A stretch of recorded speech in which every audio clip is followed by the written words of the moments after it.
So, Sabrina, thank you very much for being willing to do this. And I'm looking forward to finding out more about you and your running and some of the races that you've done in the next hour or so. But first of all, if you could just introduce yourself, please, and just say just a little bit about who you are. I'm Sabrina. I do a lot of running. I originally started with adventure racing, and I found a love for endurance events. And I started with cycling more as the main sport, but quickly got into the running, and then decided to go all out ultra running with my endurance. I'm also a vet. I'm not a professional athlete by any means. Running is for joy and a hobby, and alongside that I do my veterinary work. So my job's kind of stressful sometimes, and my running is a way of winding down, and especially racing. So if I can do a good 3-4 day race, that allows my mental recharge, as it were, after running. Great. Well, I want to find out a little bit more about your work as well. But we've got a few people that have joined us, and I was thinking if people wanted to say hello, and maybe they could just mention how they know you or what race that you've done that they've done as well. So it'd be interesting just to see who's coming in. So if you're listening to this live, it's now just after 7 o'clock. Then feel free to leave a comment, and we should be able to see those. I can drag those in as we go along.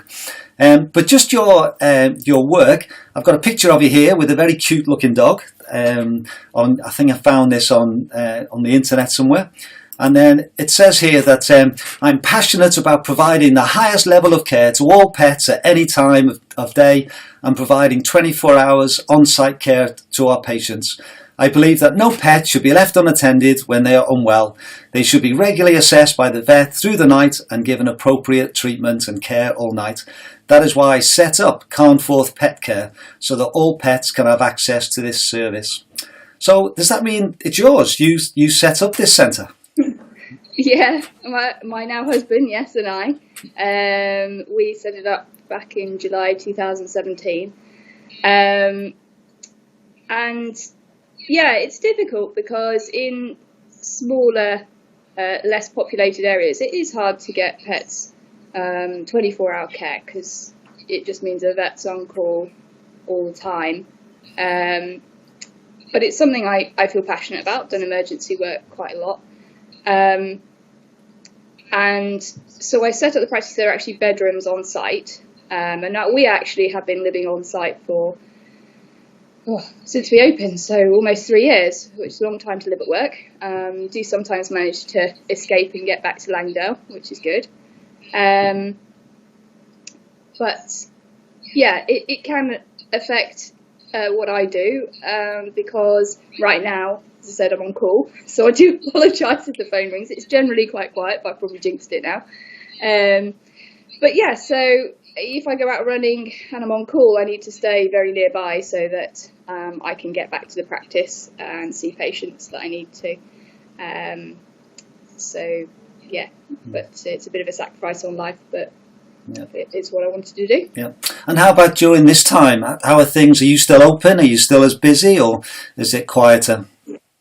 So we can't be open as usual. I very sadly, I'm here, but I have to lock the door so that no one just walks in, trying to avoid people coming within 2 meters of other people. But of course, most people, well, everyone I hope, is observing the only travel if it's essential. So generally, clients will call me, and at the moment I can offer a telephone consultation, and I can assess if I can do something over the phone and maybe just prescribe some medication and they can collect it without needing to come through the door. That's something we can do. But if it's a life-threatening emergency and I need to treat the patient, then I will try and take the animal without making contact with the owner. And I'm very lucky that Ben, my husband, is able to do a lot of the nursing because, of course, we're in the same household, and so we can be within 2 meters of each other, because of course when someone's restraining an animal for you to put a catheter in, you're going to be very close to that person. So that's a little bit of an issue at the moment with emergencies, that for all across veterinary practices, that they're going to struggle to keep colleagues 2 meters apart when there is an emergency. And I think different practices are dealing with that in different ways. But yeah, difficult times. Yeah. I've got one comment here from Evan. He said he's a spine dot watcher, inspired by Sabrina and co to the point of entering the Challenger for 2021. So there you go. Another person that you've inspired along the way. Oh, that's fantastic. Yeah. Okay, so let's think about a bit more about the running then, because obviously that's what we wanted to do tonight, to find out a bit about your running. So can you tell us when you first went running? Can you remember your first run? Oh, my first run. So back at, I mean, obviously everyone's done a little run here and there when they're at school on a cross-country track, and that's the start of it. And actually, at primary school, it was a weird girls' school I went to. It wasn't primary, so it was secondary school. Weird girls' school, and I remember that we weren't allowed to do the athletics unless we were the top, 8 girls, and I was not anywhere near that. In fact, I was probably always last. I was always last. I was terrible at sport, always last. So I wasn't allowed to do the running for school, which made me very sad. And after school, I would go and secretly go out and use the grass track we had. So it was a 400-meter athletic track, but it was grass. And my best friend, still my best friend, she would come with me. And I remember then I quite liked going round as many times as I could. And in fact, I would keep going until, she was bored and she wanted to go. So I think I realised then I quite liked running far as opposed to fast. I've never been fast. And then, it kind of went from there. When I left that school, I went to another one to do my A-levels, and they really encouraged sport there. And they had the school cross-country, which was a 6-kilometre run around the woods around school, including going up something called Jacob's Ladder, so lots of steps. And I think that was my first ever race. And I absolutely loved it. And I surprised myself, because I think I was better than I thought I would be, given that I was generally always the slowest and the worst at sport. I think I was top 10 of the girls or something, so it was quite like, oh, I can do this. So that was probably back then, I would say. Yeah. And then what about the sort of races and getting into sort of longer things? So I didn't really start ultra running or running as a racing thing until I did the Grand Tour of Skidder. That was my first ultra race, 2014 I think it was. And I had been adventure racing, I think about 10 years at that point. So I knew I could do long, very long, days. And I'd started to feel that I was better at running than I was at cycling. And I'd kind of got a bit I liked racing in a team, but you have to depend on a lot of people. And it doesn't always go right. And I just wanted to do something on my own that was long.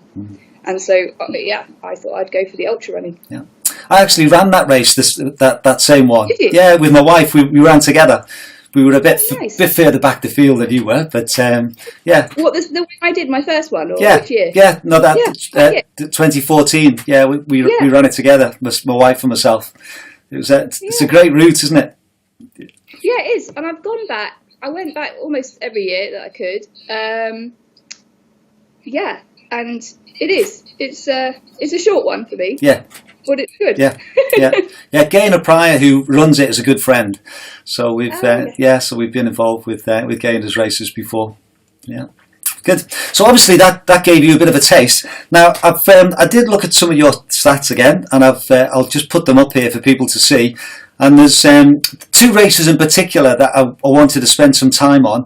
The Spine race, which you've done the winter one and last year's summer, and then the Dragon's Back race that you've done 3 times in incredible times. So I wanted to maybe just concentrate first of all on those two races and to think about them. And let's just start with it with the Dragon's Back race. Now you've done this 3 times. So what has attracted you to the Dragon's Back race in particular? Firstly, the length. There aren't that many. Well, I'm now starting to discover more of the long races in the UK, but I like long. Long is good. Longer the better. Yeah. It is a stage race, and I have to say I prefer the continuous ones, but I'm kind of glad it is a stage race because there's a lot of climb and being out there. And if the weather luckily none of the Dragon's Backs I've done have been bad weather, it would be a completely different ball game in bad weather. You wouldn't want to stay out all night. But the route is absolutely incredible. So the first time I entered it, definitely the attraction was just, wow, you get to run the length of Wales on the best bits of it, totally all the mountains, just really wild. And it's not on roads, and you're with a great bunch of people. And every race I've done has been really different, actually, in terms of the people. The first time I did it, it was a really small field, really quite an elite field, actually. And do you know, I don't think we'll ever have that again. It was such a unique experience. I got to race with, some incredible athletes. Obviously, Jasmine Paris, Beth Pascal was there. In Jim Ban. There were so many. It was brilliant. Of course, we started as a small field, but it just got smaller and smaller. You'd get in at the end of the day, and there's only 10 people there probably eating together and just chatting like it was so small and cozy, and I really enjoyed that. And then it got bigger, and it was still close enough that you could speak to everybody. That 2 years later that I did it, and I think I never expected to be up there really. In that second, I was running I was racing with Carol for first and second place, and so that was quite a surprise. But I think also that the field was totally different. We didn't have the strength of athletes again. But yeah, it's been a great one to keep going back to. A lot of the people do it again, and you just get to know a whole bunch of different people. It's brilliant. Yeah. And was it always the plan after the first year to go back?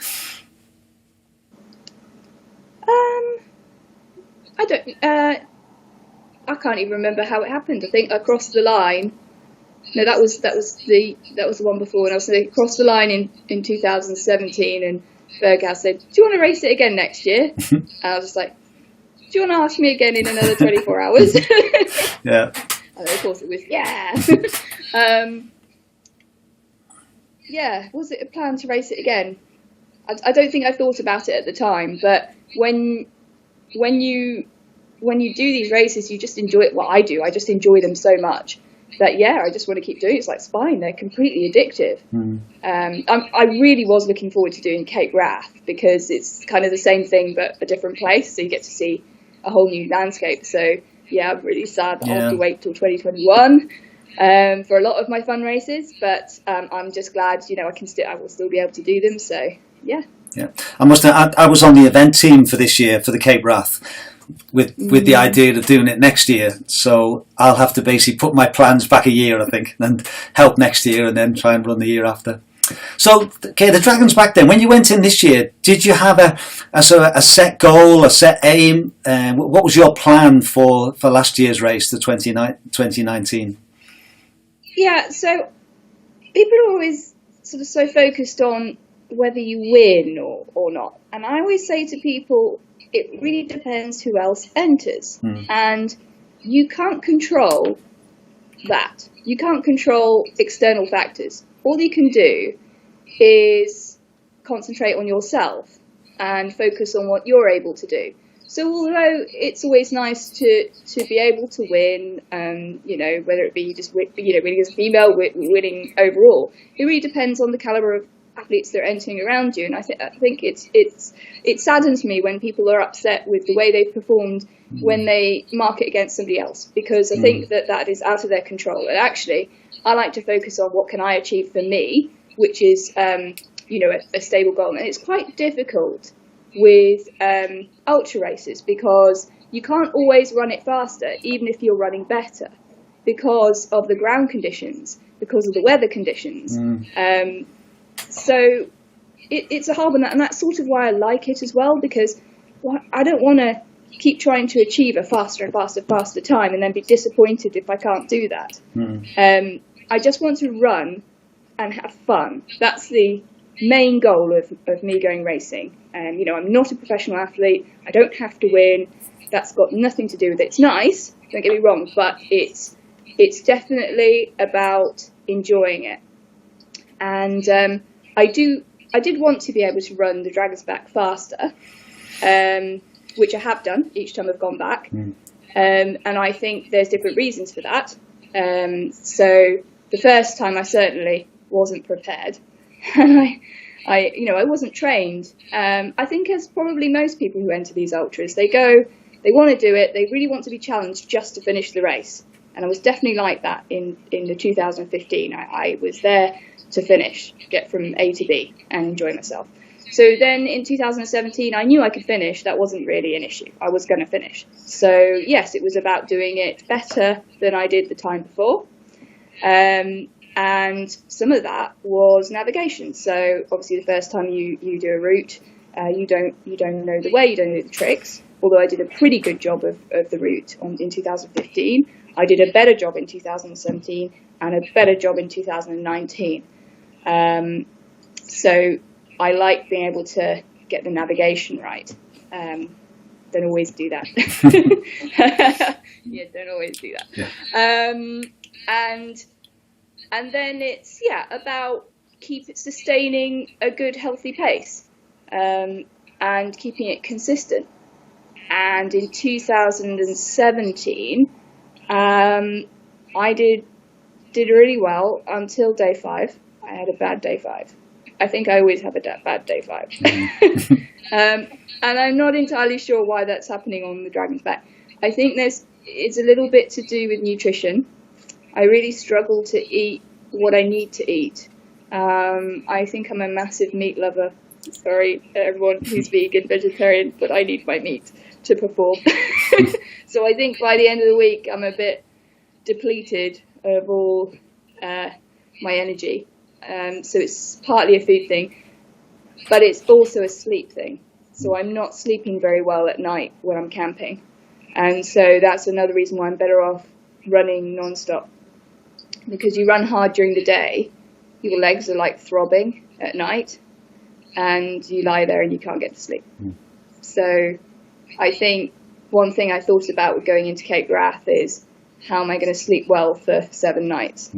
Because it's only 4 nights Dragon's Back, so 7 nights of not sleeping is going to be pretty atrocious.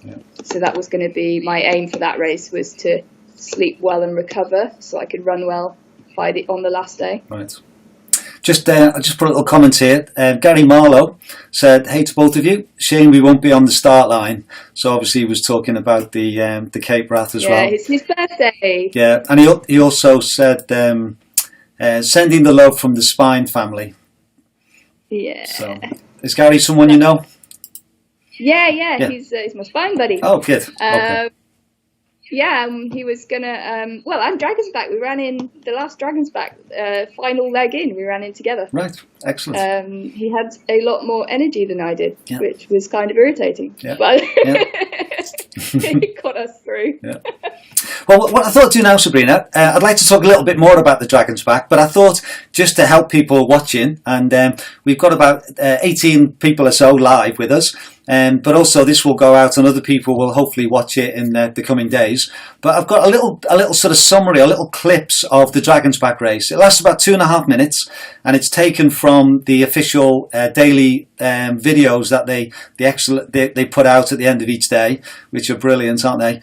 And I think it starts in day 4, and then it just gives a little bit of a clip of your rivalry with Lisa. and a few clips of you running, and then at the end as well. So I'll put that on now. It lasts about 2.5 minutes, and then we can talk a little bit more about the race, having watched the clip.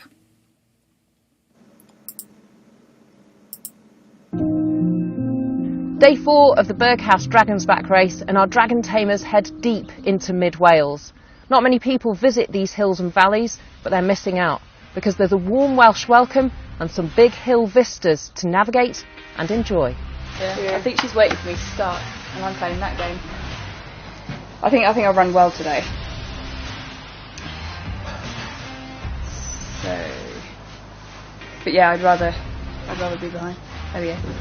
Hello. You're right. I'm right. Morning. It's a psychological thing of like, if you get caught, it just puts you into a downer, doesn't it? Once the runners have gone, the military operation to move tons of equipment begins. Sabrina Verjee was starting the day first place woman. She waited for second place Lisa Watson to depart first. With just 22 minutes separating them, chasing down the gap is more comfortable than being hunted. 42 minutes separating second place Jim Mann and first place Galen Reynolds. There's just 1 minute between the two leading ladies, Lisa Watson and Sabrina Verjee. And so tomorrow morning there will be a racing start. First place man and woman set off at 8 a.m, and then the second place runners will try and chase them down throughout the day. The first person over the line will be declared the winner of the 2019 Berghaus Dragon's Back race. I don't feel like I can actually go any faster. 56 remain. Just 63 kilometres separate these runners from this Dragon Trophy. They might be 63 kilometres of suffering. They've raced 250 kilometres the length of Wales. They've run for more than 30 hours, but just minutes separate the leaders of the 2019 Berghaus Dragon's Back race. This is the racing start. 2, 1, go.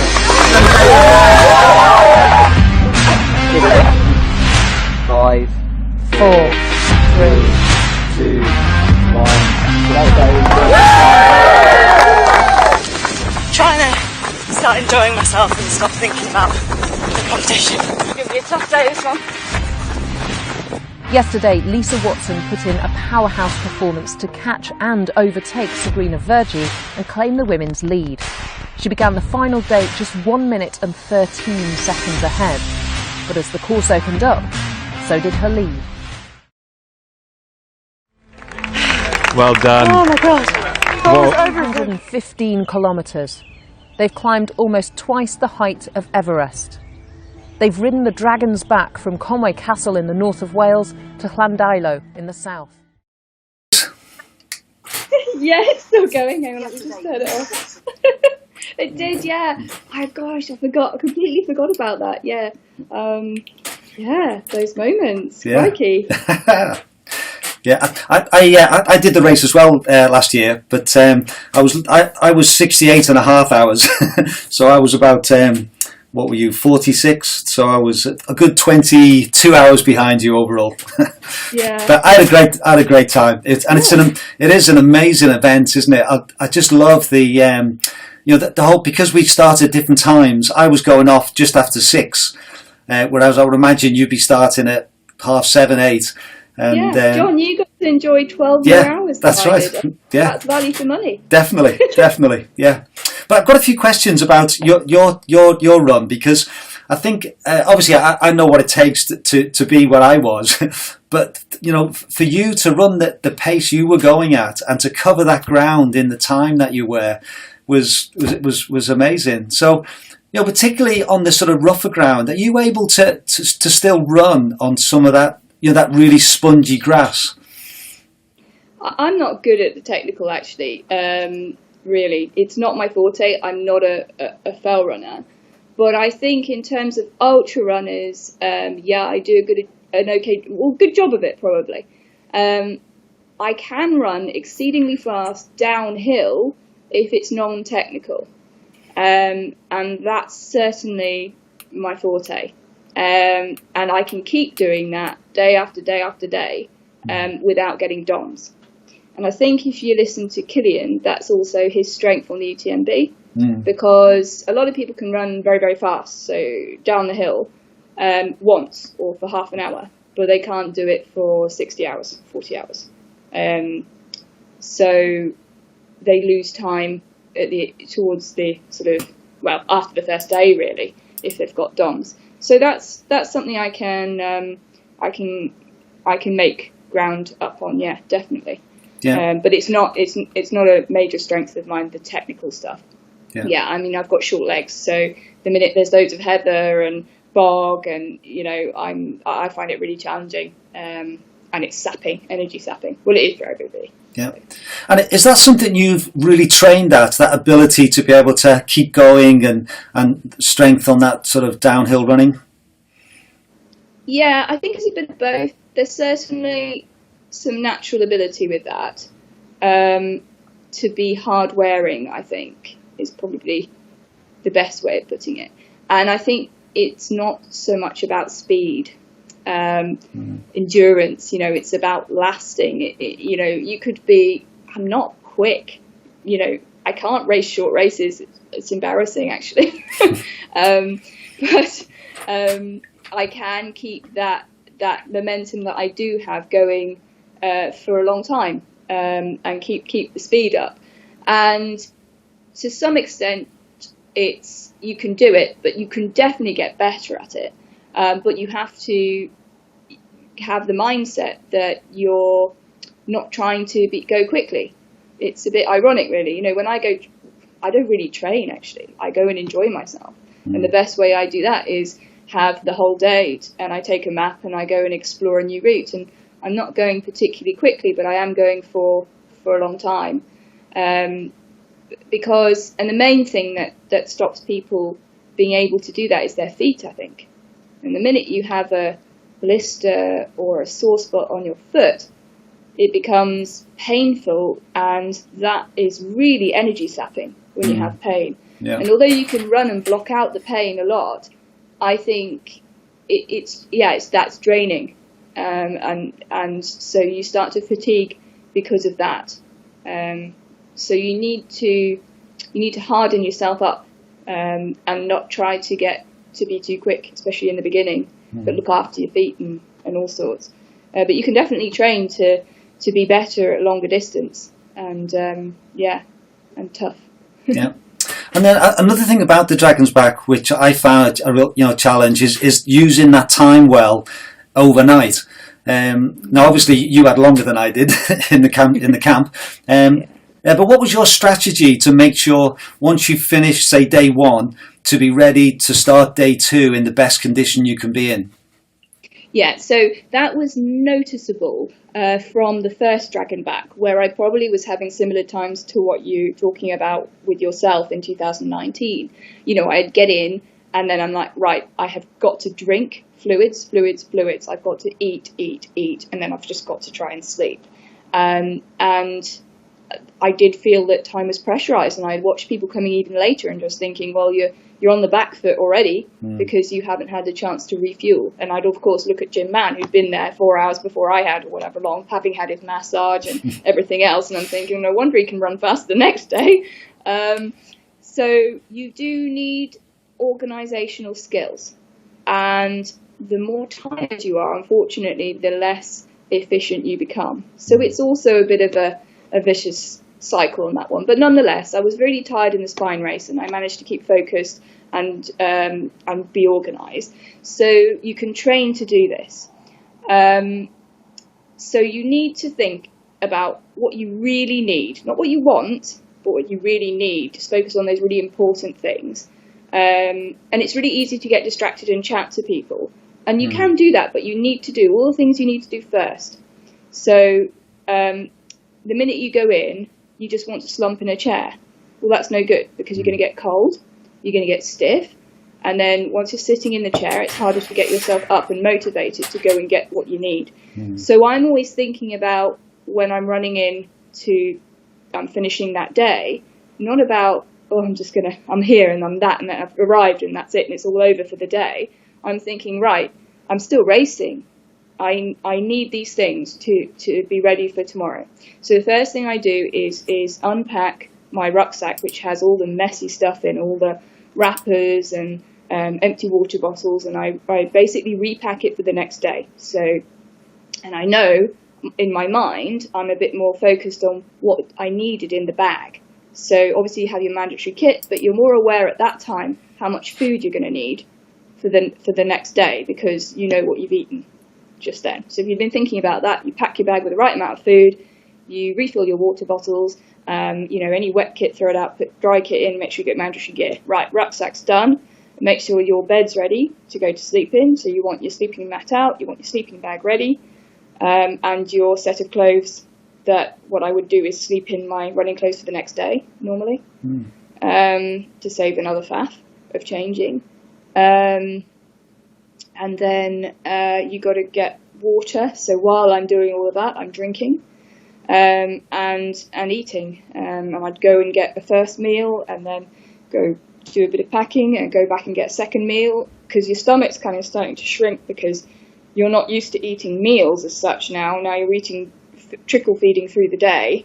Your stomach can't handle a large meal in one go, so you've got to be able to eat a little bit, go back, eat a little bit more.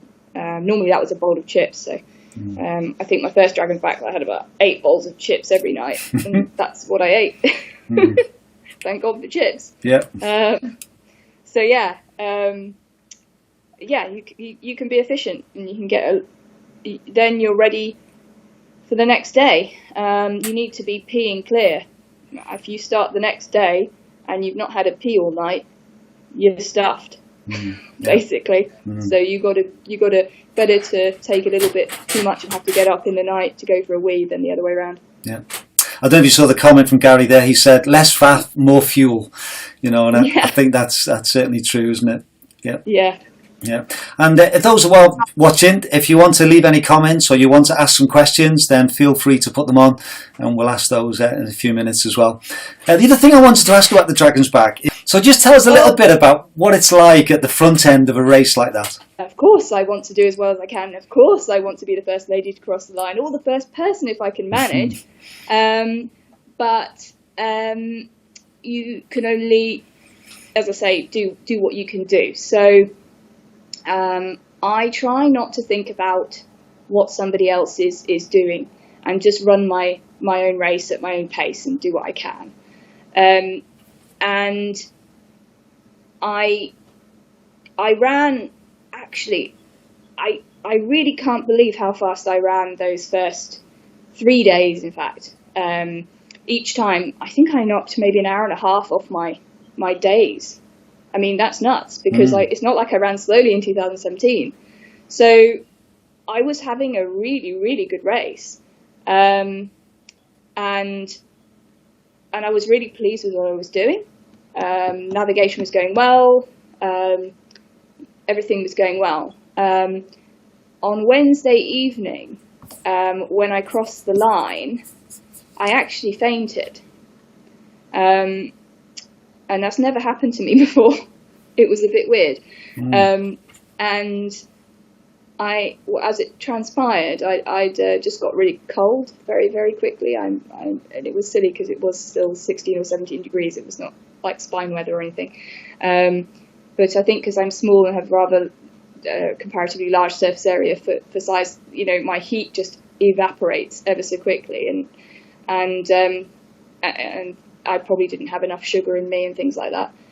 So it took me 2 hours to get warm again, to a sensible temperature where a thermometer could actually take a reading. I think they thought the thermometers were broken.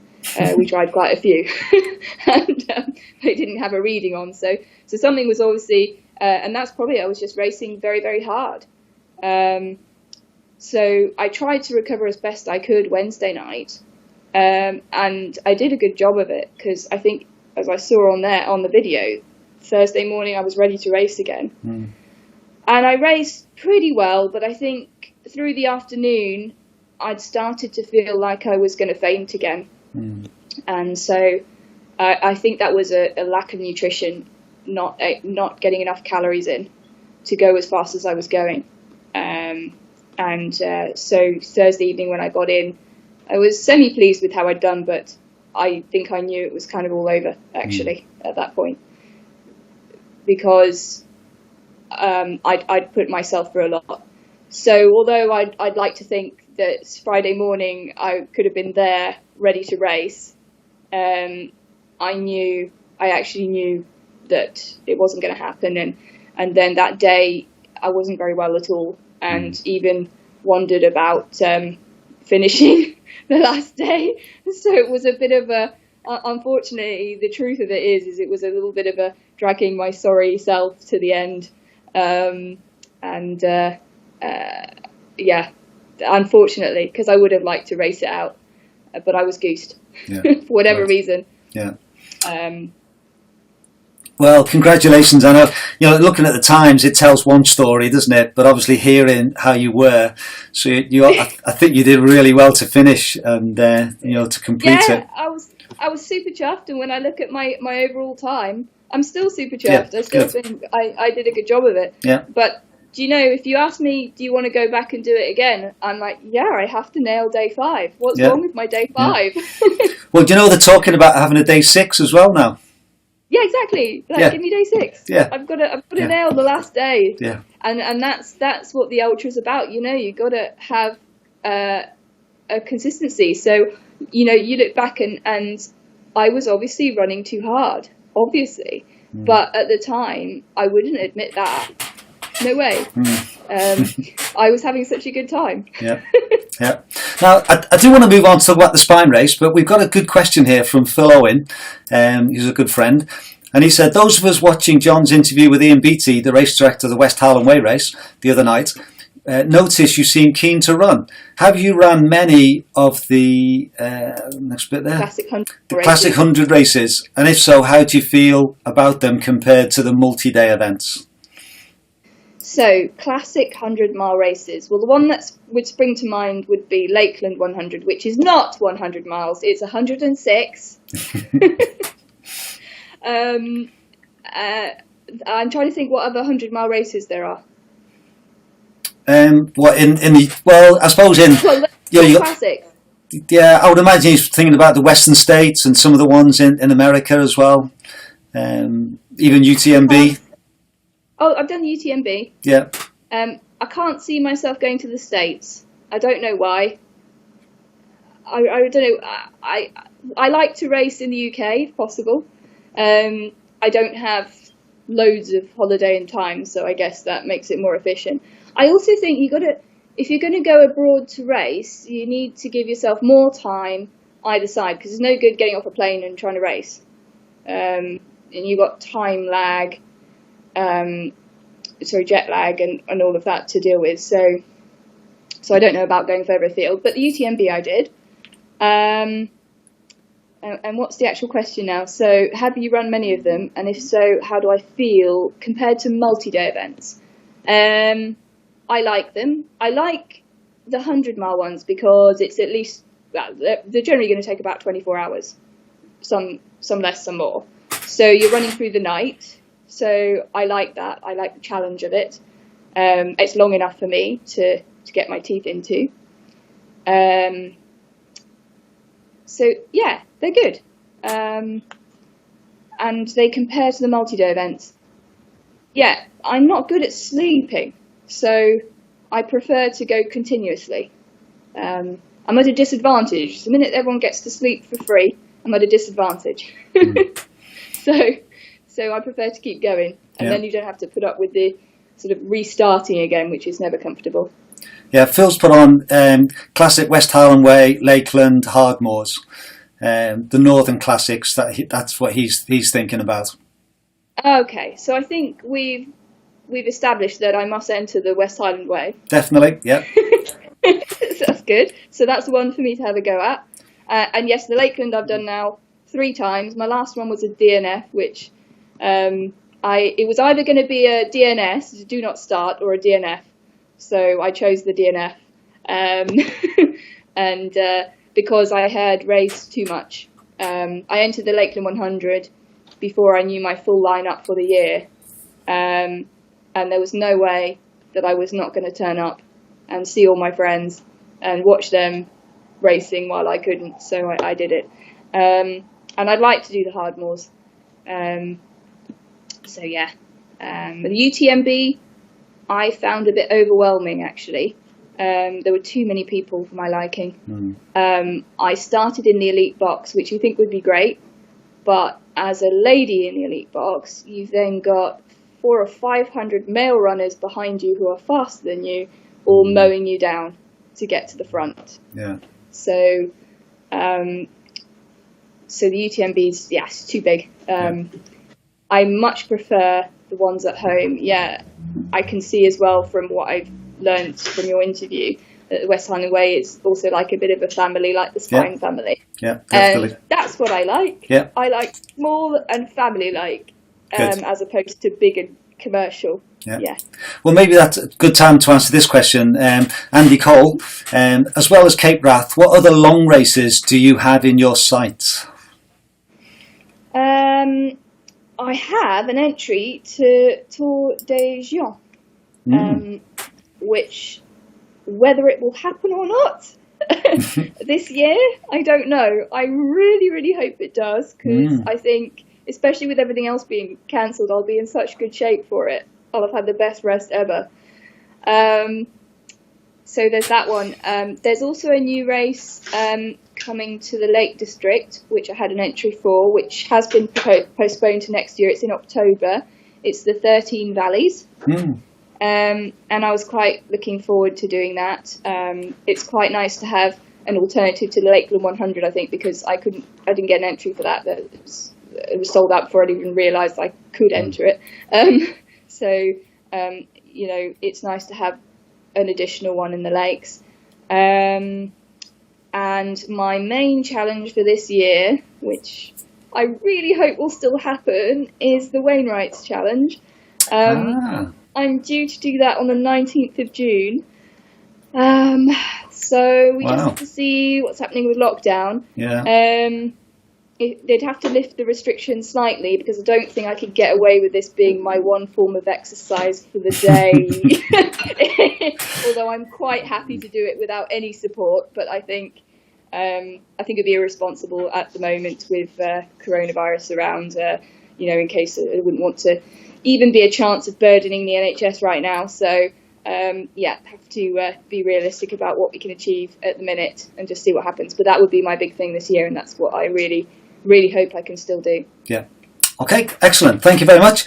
We have got a couple more questions, which I'll come back to, but I would like to spend a little bit of time on the spine, and I'll just put your times up again. So the thing that amazed me was, having done the Dragon's Back, was that you ran the spine race a couple of months later, the summer one, the Spine Fusion, in 81 hours 19:07. So just tell us a little bit about that, about the summer race, the summer spine race. Yeah, so I did the Dragon's Back, and then I was recovering and I was getting bored already, so I went and did a Ramsey round 2 weeks later. Wow. And then a week after that, I did an ultra race, a little one, short one, 32 miles in the Lake District. And then a week later, I had the spine. So that's 4 weeks after Dragon's Back. I was stood there on the start of the summer spine,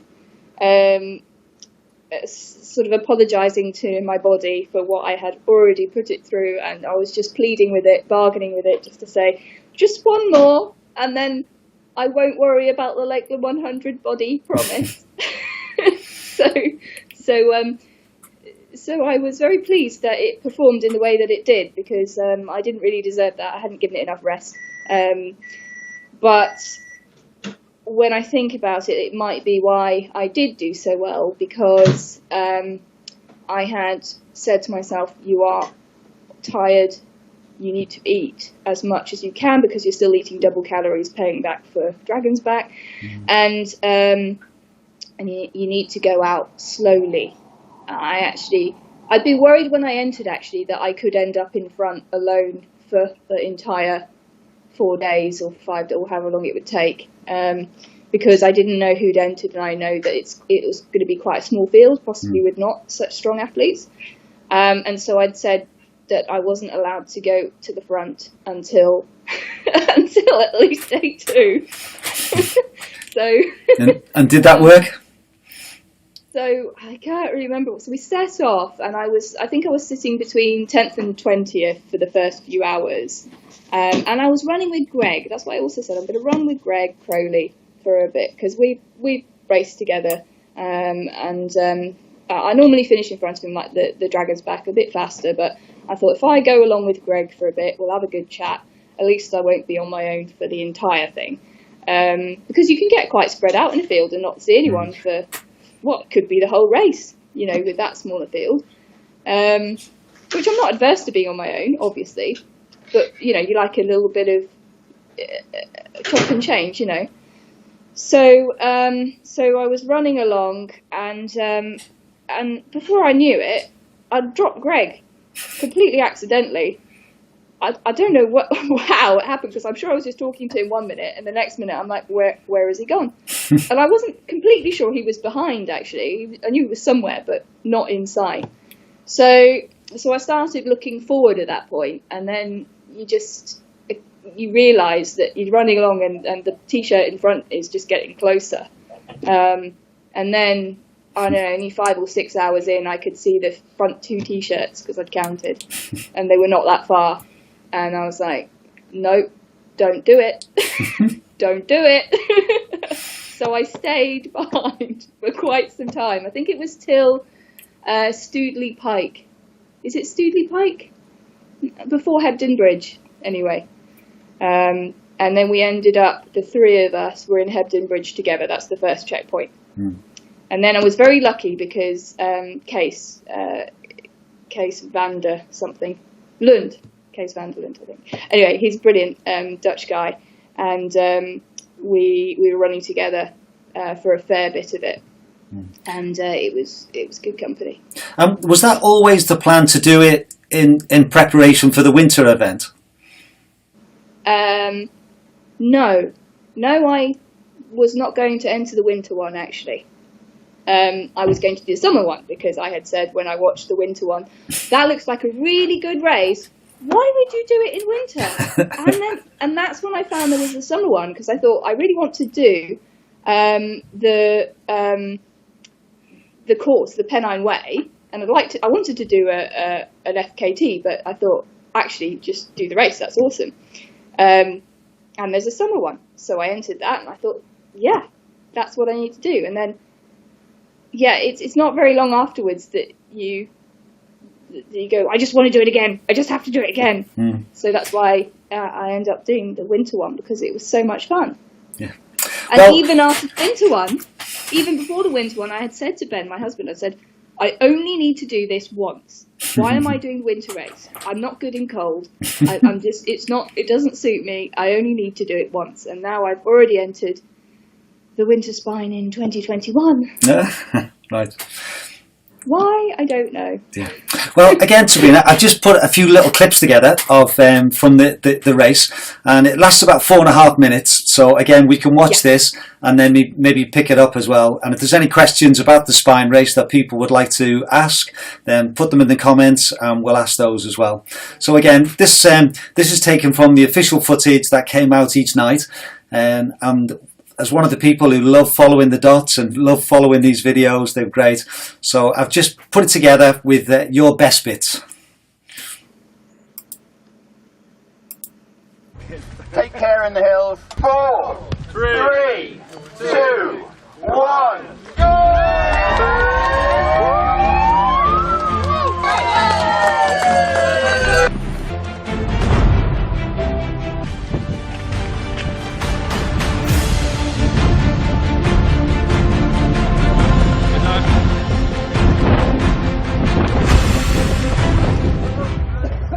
So in the women's race, Sabrina's still leading at the front, and there's some big gaps, but there's a long way to go and things could change a lot.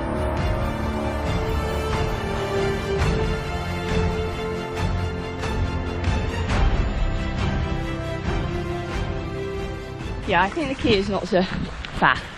So if you are stopping, you need to be productive with that time. So I think about what I'm going to do in a checkpoint before I get there, you know, and it's the same with your backpack. Knowing where stuff is just second nature. Yeah. So I know where, what's in each of the pockets. Yeah. And like if you're on Crossfell and it's snowing and you're going to be really cold and you're going to need a gel, then that's got to be right accessible. Get out quickly, get it in.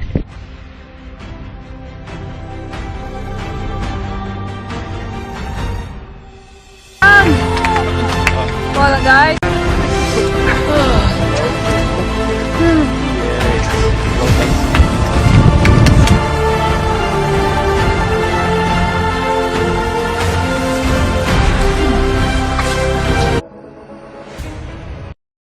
Internet went down. I think I was trying to do too much maybe at the same time.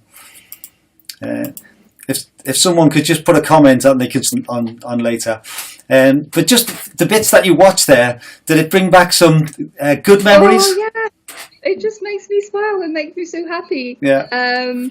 Although I have to say that's the winter spine. Yeah. I was running. I'm not even sure you can call that running most of the time. It was very slow slogging. When I look at myself there, that's kind of why I want to go back. It's another race. I'm like, right, didn't do as well as I could have. Got to go back. Yeah, good. I think people are back on. So that's good. We're back on. Yeah. Yeah. Back. Gary was asking there again. Which is your favourite part of the race? So, winter spine favourite part. Sometimes it's probably not going to be the same every time I have a favourite section, but it was really beautiful on Crossfell, or the bit just before it got dark. There was a beautiful sunset as we headed up out of Dufton, up that first top, and there was snow on the ground. It was absolutely stunning.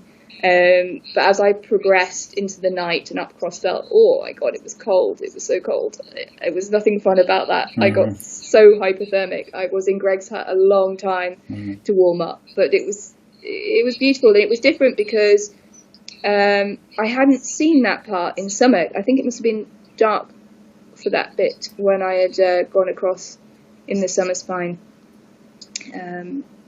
or I hadn't noticed. Who knows? Yeah. But it was different, and I enjoyed it. Yeah. But the best thing about the spine generally are the people, the spine family, coming into checkpoints, just amazing people, and that's always the same with these races, and I love it. I absolutely love it. Yeah. The lady that came second, Debs, is a really good friend of ours, and I actually interviewed Debs for the West Highland Way Race podcast. And she was talking about the race, and she was saying that there was a couple of times when she was really, really struggling. And just the fact that you were ahead and still going just gave her a lot of motivation. And she thought, well, if Sabrina can do it, then so can I. So was there anyone that inspired you to keep going? The main thing that made me keep going is that I had said to Ben, you've got to decide what you're wanting to achieve and why you're finishing the race. And I had said to Ben that I have just, no matter what happens, no matter how bad it is, I'm going to finish this one. And I think part of that was that people, well, I'm not good in the cold, people know that. And so a lot of people had kind of said, yeah, you'll never be able to do the winter spine. No, don't try that. And I sort of said that to myself. So I was like, I'm just going to finish this thing, come what may. I don't know, in terms of that particular race being inspired to finish, some of it was the people I saw along the way, and there was this guy and his daughter who I think they'd seen me come through on the summer spine, and they were waiting for me there in Slaggy Ford, just after Slaggy Ford, and I stopped and had a chat to them, and they were just, he'd said, his daughter was she hadn't wanted to go to bed because she was worried I'd come through while she was asleep. She got up first thing to see me as I came through, and they're very happy because I'd stopped for a kit before I got there. They were inspired by my running, and in turn they inspired me to finish, that people are watching, and and I must do my best and get on with it. Yeah, yeah. Great. Well, again, congratulations. And for those of us who are sat at home following your dot and everyone else's dot over that week, it's an incredible experience watching from a distance, and you just sense it must be an amazing event to be involved in, either as a runner or a volunteer or just being around the event. Yeah, it is incredible, and as I say, I just can't wait to do it again. It's one of those very addictive things. I think they need to find me something to cure my addiction. Yeah. Yeah. Now, I'm very conscious, Sabrina, it's 8 o'clock. I said it'd be an hour, but I've got 5 quick questions. Can we just Can we just finish with those? Are you okay? Yeah. So the first one was, what's the best piece of advice you've been given about running in particular? I was thinking. Advice I've been given. What advice have I been given?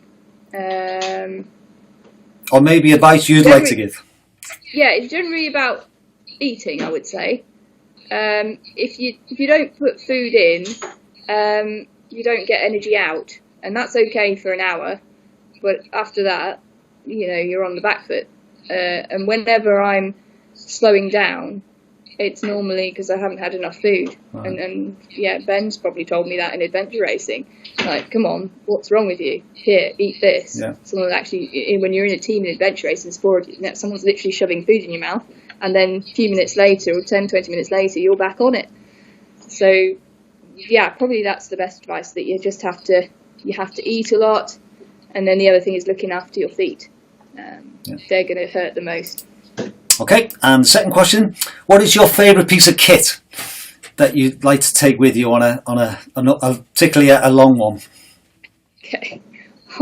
I can't emphasise enough how important shoes are. Yeah. And I have, in fact, that Grand Tour of Skidder that you raced, that I raced, was when I won a pair of La Sportiva shoes. You had a voucher to win some shoes. And I'd never run in La Sportiva shoes, but I tried the Mutants, and I have not worn another pair of running shoes since. Wow.